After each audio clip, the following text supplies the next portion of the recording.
So my last upload featured a driver who was stopped by what can only be described as a 5-year-old trapped inside a 40-year-old policeman, who was so incensed by the driver filming him for his own protection, the officer took to swinging his body-worn video around like a lightsaber.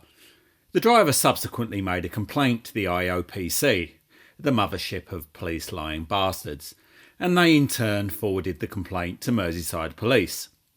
This inspired the sergeant tasked with handling the complaint to ring up the driver and tell him, in rather blunt terms, that his complaint was being rejected before it was even considered.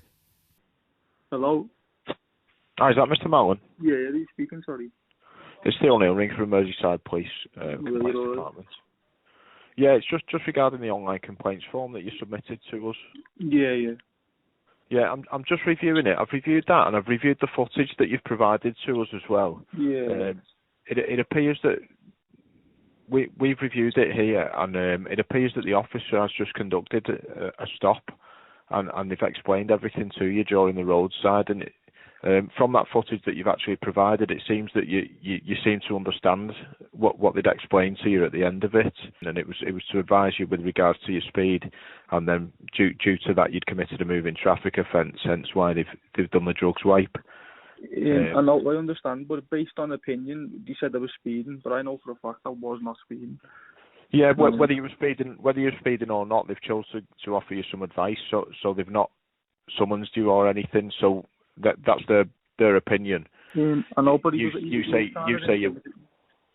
I've seen it. He wasn't trying to you may have perceived that he was trying to intimidate you, but from what I've seen of the footage, that's not the case. Officer, at all. The officer with all was. Due respect, I'm not surprised other officers agree with their fellow officers. You know what I mean? Like I don't really expect my complaints to go anywhere. Yeah, it's basically it come through to this is the Professional Standards Department in Merseyside Police, and we look at it with a knowledge of law, but also from an impartial kind of perspective, and we do try and promote any learning or anything, and disseminate that to our officers if they've done anything wrong. And on this occasion, there's nothing wrong. There's 80,000 people who've seen the video, and they agree with me that the officer was behaving like a child.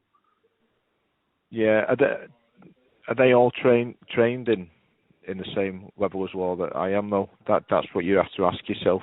I don't know your position. What's your position with the? I'm a detective sergeant in Merseyside Police in the Professional Standards Department. How do you understand how many actually agree with it and they just haven't commented because they don't deem fit to comment? Well, when he's taking his body cam off his collar, and then he's pointing it in my face and saying, and I said, "You'd stop intimidating me, officer," and then he's going, I'm a boxer, I'm playing rugby. That's not professional, is it, officer? Obviously, officers interact with people on a level that they understand. I mean, if I'm offering a professional opinion, but my further opinion would be that which the sergeant actually says to you, you've created the situation yourself from your perceived hostility towards the officers in the initial engagement. But staying in a vehicle, for my safety, can't be twisted into more suspicion. It raises the officer's level of suspicion if you're not open and transparent in the way you speak and deal with them, and that's what was explained to you during the interaction. And from viewing that footage, you did seem to take that on board. Once the officer explained it to you. I felt intimidated under duress. I got out of the vehicle. Yeah, unfortunately, as long as the officers have behaved in the correct manner, your perceived feelings don't really come into play. I mean, we deal with all sorts of people who perceive many different things due to whatever personal experiences they may have had previously. But we can only look at this incident on the facts, and the facts alone are the footage that was provided, and based on that, the officers acted appropriately.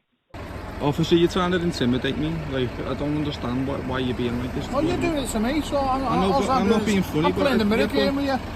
This is the mirror game, mate.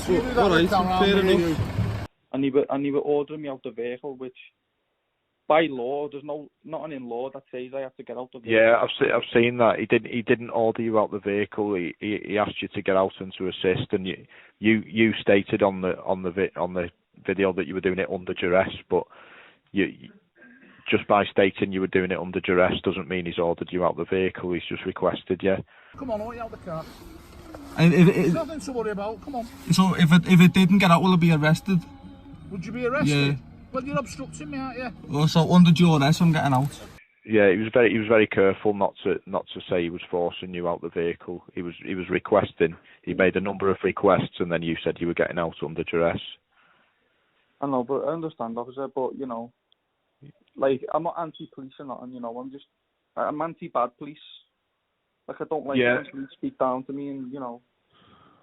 Yeah, I completely understand that. If you've had a bad experience, then, you know, you're entitled to make a complaint, and we do receive a great deal of complaints that we look into and we investigate, and we do a lot of work behind the scenes on them.